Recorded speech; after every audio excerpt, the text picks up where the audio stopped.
Joining us is Ben Sherwood, the CEO of the Daily Beast. Ben is a media powerhouse from his days running ABC News and the one to thank for America's favorite news zaddies, David Muir and Michael Strahan, to start our day. But today, what matters is that Ben grew up in the same vicinity, the same neighborhood as the Menendez brothers, and he's here to take us on a deep dive into one of America's most compelling cases. If you've been living on one of Jupiter's 4 moons, then you may have missed this. But if you're unfamiliar, Lyle and Erik Menendez shocked the nation when they shot their parents at close range in their Beverly Hills home, one of the most gruesome crimes the local police had ever seen. The question that's haunted the case is why.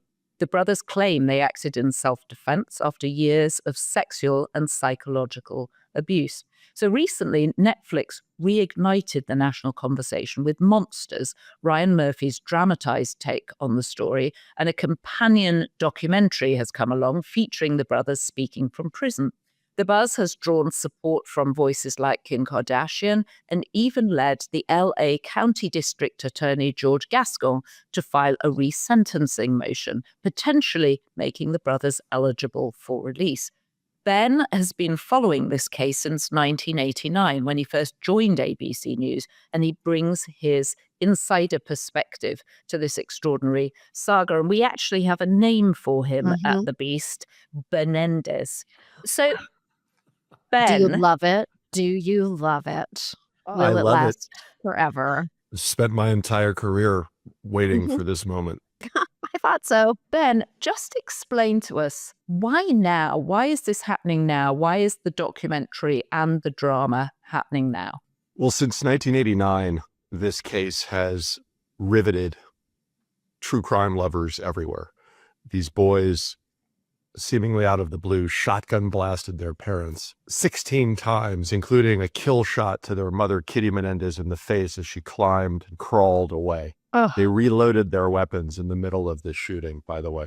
And so there was this mystery initially. How could this happen on a leafy, beautiful, quiet street in Beverly Hills? The boys were found in the fetal position on the front lawn of their home, crying and wailing that someone had killed their parents. And for the first 6 months, it was a mystery. There were allegations that it was a mob hit because the father, the murdered father, Jose Menendez, was an immigrant from Cuba and supposedly had shady ties. The boys, meanwhile, went on an incredible spending spree. They spent around $600,000 or $700,000 right after their parents died. They bought a Porsche Carrera. They bought fancy watches. They bought 2 properties. And then there was a break in the case when one of the boys confessed to a therapist, and the therapist's girlfriend told police, and the boys were picked up, and they've spent every day since then, 34 years, 35 years in prison. First, they were tried separately. And in that case, as you said at the outset, the defense argued that they killed their parents in self-defense after years of physical and psychological and sexual abuse. The prosecutors argued, no, these are cold-blooded killers who killed their parents for their $14 million inheritance. And those first 2 juries, they were tried separately. It was a national television trial. It galvanized viewers on court TV everywhere. The first trial ended in deadlock, a mistrial. And so they were tried a second time together. And in 1996, a single jury convicted them of conspiracy, murder, and sentenced them to life without the possibility of parole, never getting out. And the judge in that case excluded a lot of, not all of, but a lot of the evidence of psychological and sexual abuse. And so what's happened in the interim is countless documentaries, countless television series, countless books about this crime. But what really happened was 2 things, Joanna. First, the advent of these true crime podcasts and television shows that spring free people from prison. And second, the Ryan Murphy drama Monster on Netflix that has captivated audiences and gotten people very interested in the case, and specifically allegations of sexual abuse. And then finally, a third factor, Kim Kardashian. She's gotten involved in this case. She went to visit the boys at Donovan Correctional Facility in San Diego. She wrote an opinion piece that the boys had served long enough and should be freed because of sexual abuse. And so it's that perfect combination of podcasts that are freeing people, reconsideration of the case, and of course, the power of Kim Kardashian. So there was a resentencing hearing this week, wasn't there, which pushed a decision because there's a new AG in town. Can you give us the latest on the legal discussion? And I don't want us to forget the other celebrity that's become very involved in this and actually claims she is their sister now, or adopted sister, Rosie O'Donnell. But will you give us the legal lowdown first? It was an incredible day yesterday in Van Nuys, California, early in the morning. Crowds descended on the courthouse, an ordinary courthouse where Los Angeles Superior Court Judge Michael Jessic presided over a resentencing hearing. What had happened, as you mentioned earlier, is that the outgoing district attorney, a progressive named George Gascon, suddenly, out of the blue, announced that he thought that there should be a resentencing for the brothers, that they should have their sentences reduced from life without the possibility of parole to 50 years with the possibility of parole, that would have made them immediately eligible for a parole hearing and possibly release. So the first step in that process was in Van Nuys courtroom, and the judge pleaded that there were 17 boxes of evidence and documents to go through, and he needed more time. And the incoming district attorney, a law and order DA named Nathan Hochman, who campaigned as a moderate, has been a lifelong Republican, a former prosecutor, a former defense lawyer. He has asked for more time to review the case. And so this has been pushed to the end of January. And so many people had thought there was an actual chance that the brothers would be released by Thanksgiving, that they would spend Thanksgiving with their families, that they would be able to celebrate Joan Vandermolen, their aunt's 93rd birthday next Tuesday, together as a family. And those dreams have been dashed. This has now been pushed until January, when there will be another hearing in which evidence will be presented, in which the arguments will be made should the brothers be resentenced. I keep referring to them as boys because, remember, when they were convicted of these crimes, they were 18 and 21. It's an incredible thing to think that they are now 56 and 53. One of them has been married since 1999. The other, shocking news this week, it's been revealed that he is separated from his wife, Rebecca Sneed, of 21 years. This is Lyle Menendez, the older brother, separated from his wife of 21 years, and purportedly in a new relationship with Millie Buxey, 21 years old, from the UK. How did he meet Millie Buxey, 21 years old, from the UK? He met Millie Buxey, 21, from the UK, reportedly in a Facebook group that is devoted to his freedom and release, a Facebook group, no less, that is managed by his wife of 21 years, Rebecca Sneed. Wait a second. And it's alleged that he impersonated someone else to get to know Millie Buxey and then revealed who he is. And then she became very interested in him. She has visited him supposedly in the San Diego area. There are photographs of her that are online, Millie Buxey with Lyle Menendez. And so his long devoted wife, Rebecca Sneed, who was a journalist and magazine editor, became a lawyer and now manages the Facebook pages for her husband. She published on Facebook, "No, this is not a cheating scandal," all caps, exclamation point, "not a cheating scandal. She and Lyle remain best friends and family. She is dedicated to his release. They have been supposedly separated for some time, but she is committed like 23 other family members. 23 family members have joined together arguing that the brothers should be released immediately, that they've spent their time, they've served their debt to society, and they are not a threat to the public, and that they should go free." And so that's coming in January, when that resentencing hearing will happen. You have followed this case so closely since 1989. Is there any lesser known detail, or is there a lesser known angle on the case that you think deserves more attention or more scrutiny? It's a fantastic question. I think that this has been pored over extensively by book writers, by documentary filmmakers, by entertainment producers. I think that the truth about this case, as Nathan Hochman, the incoming district attorney, told me in an interview for the Daily Beast a couple of Sundays ago, the truth is that the evidence in this case, the law in this case, very different from what appears in the tabloid press, very different from what appears in a fictional recreation, a docuseries from the imagination of Ryan Murphy, who has dreamed up a whole bunch of different scenarios and grounded some of them in fact and pulled everything together in his show. And I think that the facts and the law are very different from what we have been sort of shown. And the question will be, Sam, whether 35 years later, sexual abuse, psychological abuse of young people, 18 and 21, is an extenuating circumstance, and whether they have been rehabilitated over 35 years in prison. Supposedly, according to the California correctional authorities and the district attorney, they have been model prisoners. They have graduated from a University of California institution. They have conducted meditation classes. They have been dedicated to their fellow inmates. So the question is, at what point has justice been served?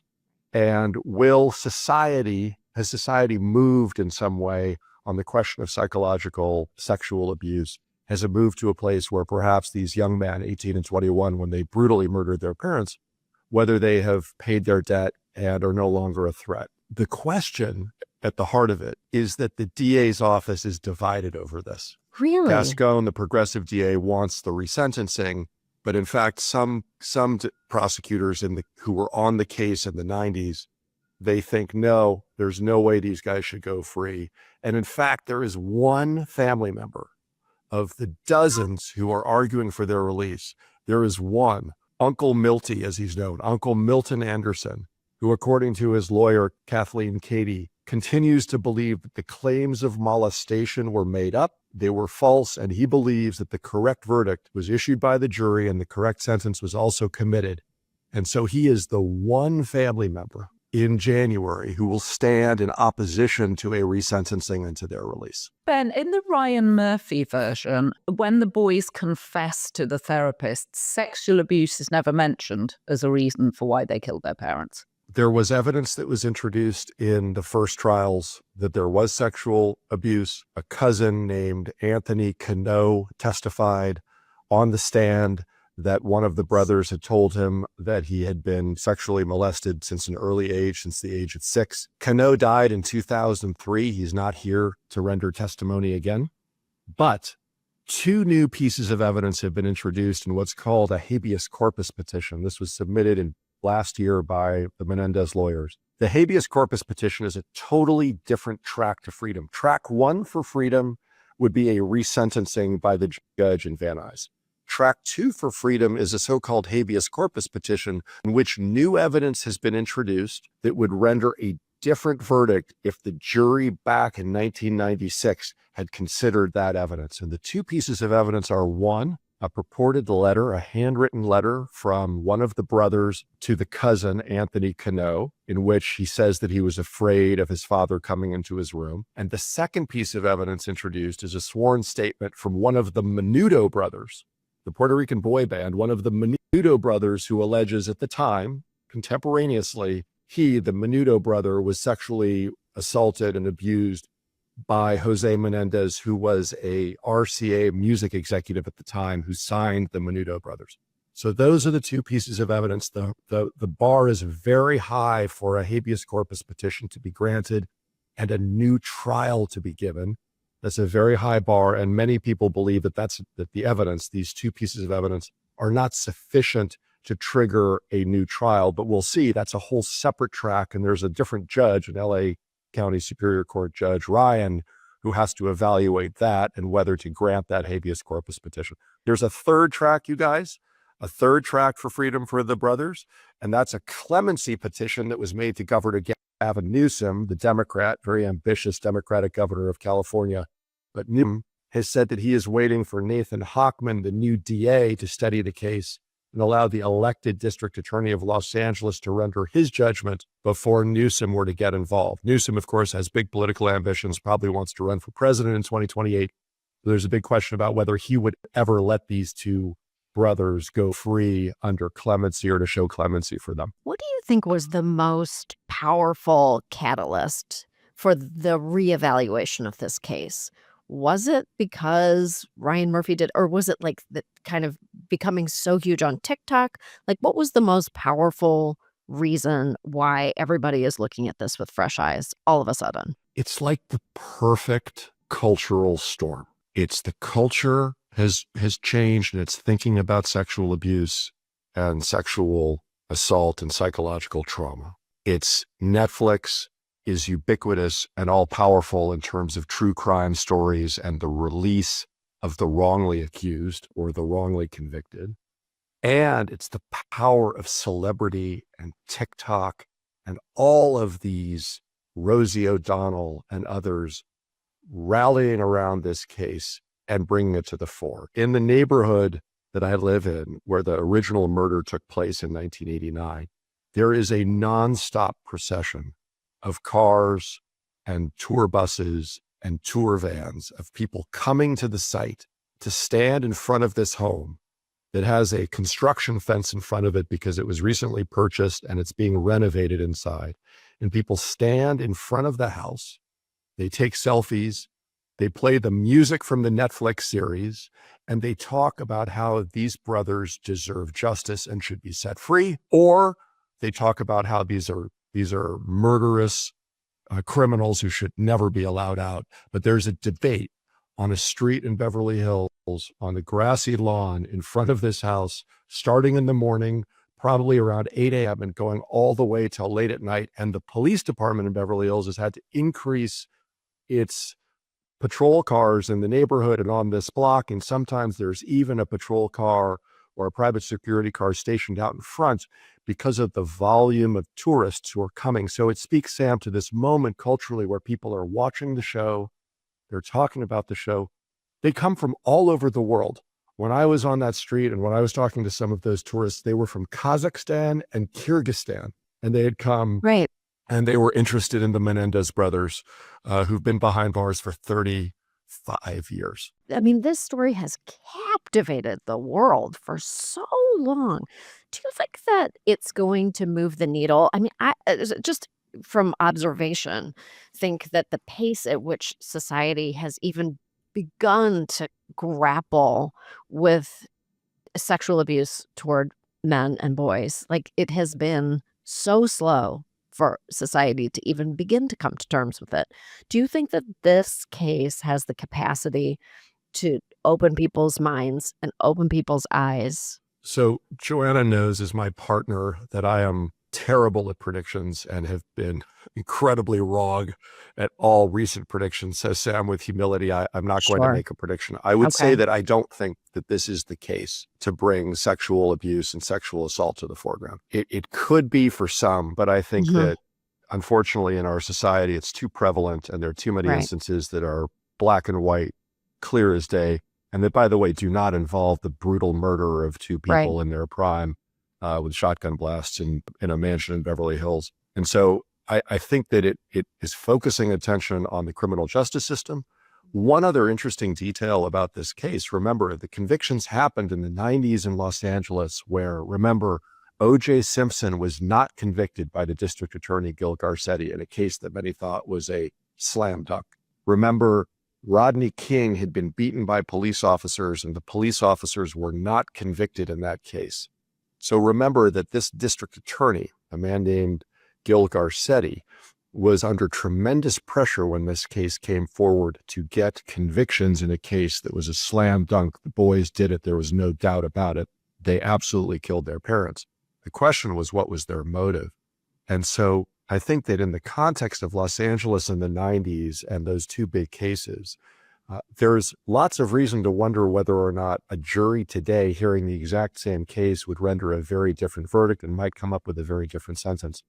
But I don't know whether it is going to be the banner for sexual abuse and sexual assault in our country and sort of a way to rethink that particular heinous activity. I'm just fascinated by Rebecca Sneed and Millie Buxey, 21, British student. I mean, what on earth is in it for them? I can slightly understand why someone might want to marry someone who never comes out of jail.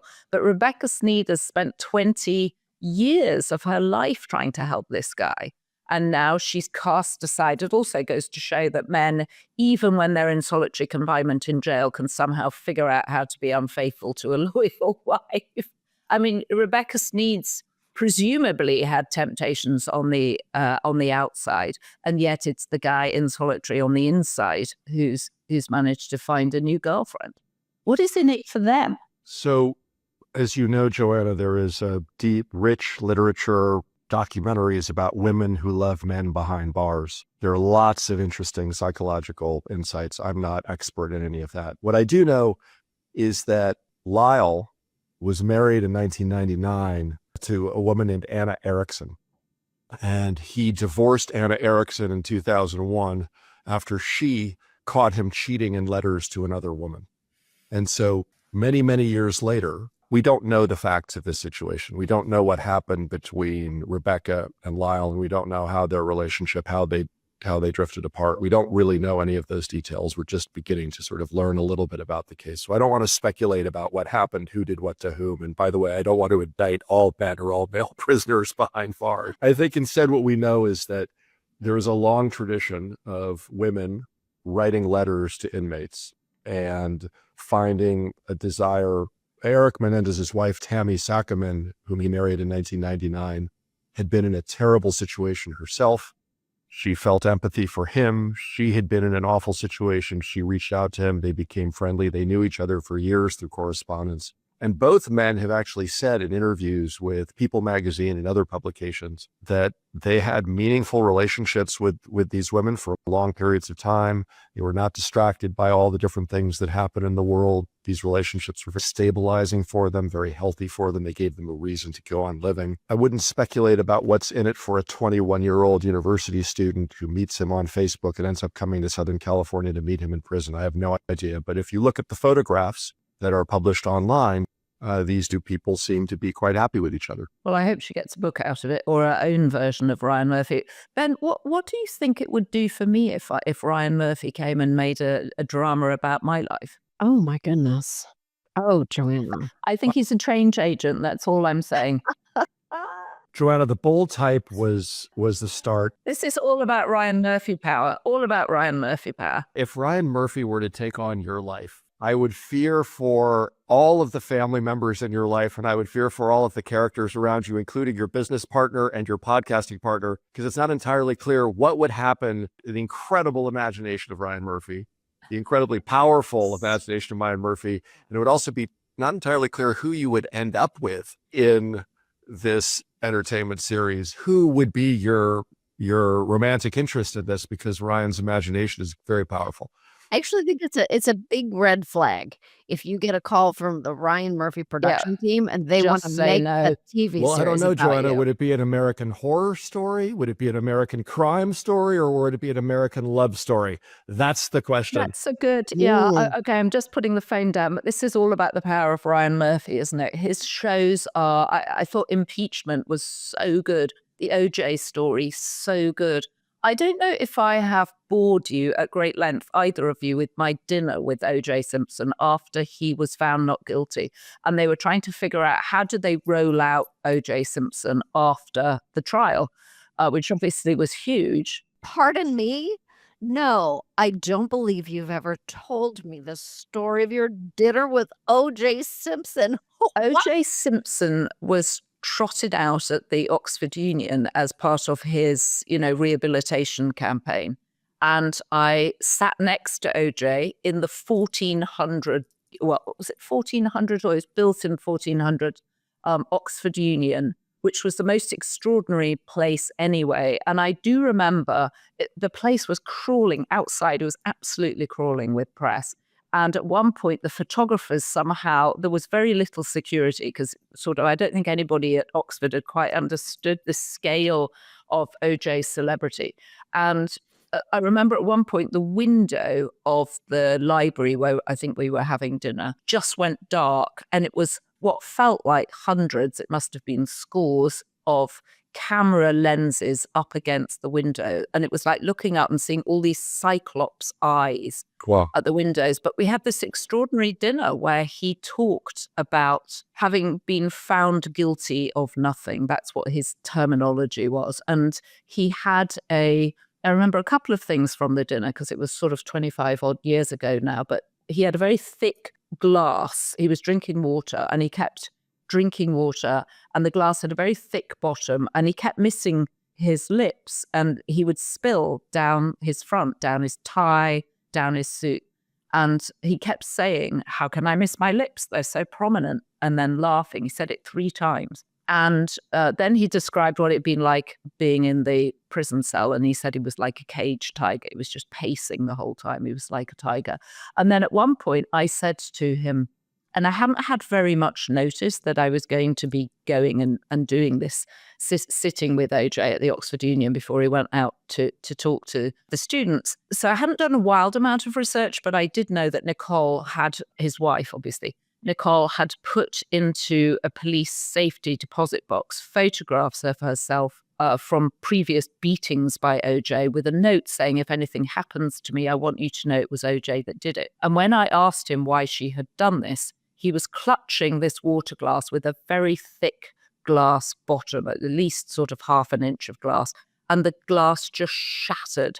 It went in 1,000 pieces. It was the most extraordinary moment. And the whole evening was quite surreal, but I left. He had no curiosity about who'd killed Nicole if it wasn't him. I asked him, who did you think did it then? And he was like, I can't afford to find out. I don't know. I've got no money to do this. But he'd just come back from a holiday in the Caribbean. And he had no sense of anger at having been falsely accused. It was the most extraordinary evening. And his then publicist, Max Clifford, who was a poisonous little man, then went on to be accused of having sex with girls and was himself imprisoned, where he later died of a heart attack in jail. I'm having a heart attack right now. I'm having the heart attack, Joanna, because I need to know more about this story. But in the meantime, I think, Ben, we have to let you go. I feel like you have a heart out. You have a heart out because you've got a business to run, Ben Sherwood. I want to respect your time and thank you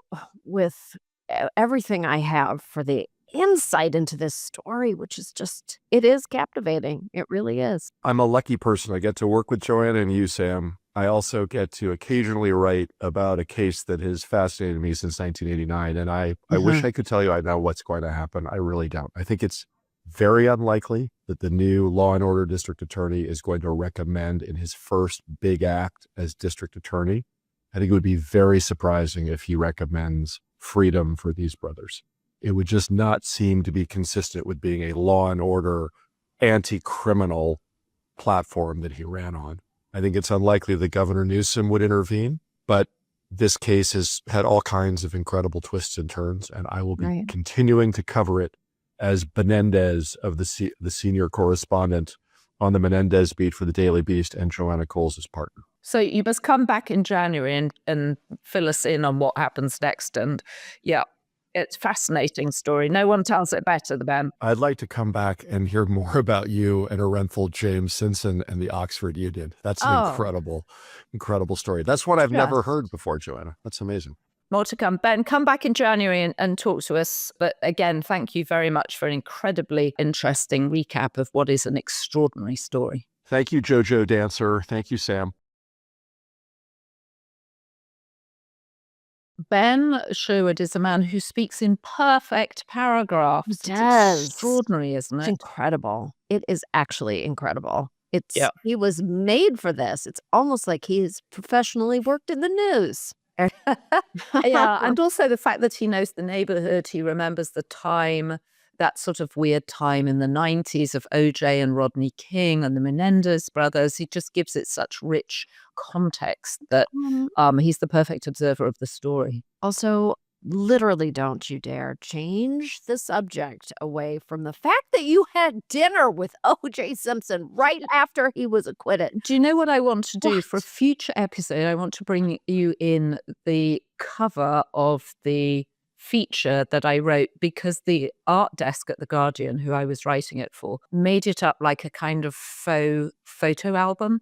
So it's like me and OJ, pass the salt, and me and OJ at the Oxford Union. It was so funny. The whole thing was so extraordinary. I wasn't expecting to do it. I got a call that afternoon saying, you've got to get up to Oxford. The OJ's going to be there. But it was one of the most extraordinary evenings, certainly of my journalistic career, because it was A, unexpected, B, everybody wanted to do it, and C, it was so damn interesting. And he just bought a tie that morning. He just bought an outfit. He was very concerned about what he looked like. He'd just come back from a holiday. He was talking about how much more tanned he was now he'd been on holiday. The whole thing was just extraordinary. I don't even, this is a Ryan Murphy show. Just your dinner with, my dinner with OJ. I think he did that Short show. He miniseries. did The People versus OJ, which was fantastic. But I will bring you in the cover of Okay. it and tell you more about it, because it was a crazy evening. I sat next to a murderer by Joanna Calls. I do remember he wouldn't let me. I wasn't allowed to take notes. I wasn't allowed to have a notebook. So I wrote on my leg. I went to the bathroom a couple of times and actually wrote on my leg things that he'd said, so that I knew I had the quote accurately, because there was so much going on. And weirdly, Max Clifford, who was the somewhat poisonous little man who was representing him and later ended up in his own sex scandal of sleeping with underage girls and went to jail and had a heart attack and died in jail. He had a daughter who he'd brought with him who went missing. She just sort of disappeared during the evening, which was also another sort of odd detail. The whole thing was very surreal, but I promise you I will fill you in Oh. to detail it another time. Okay. Yes, please.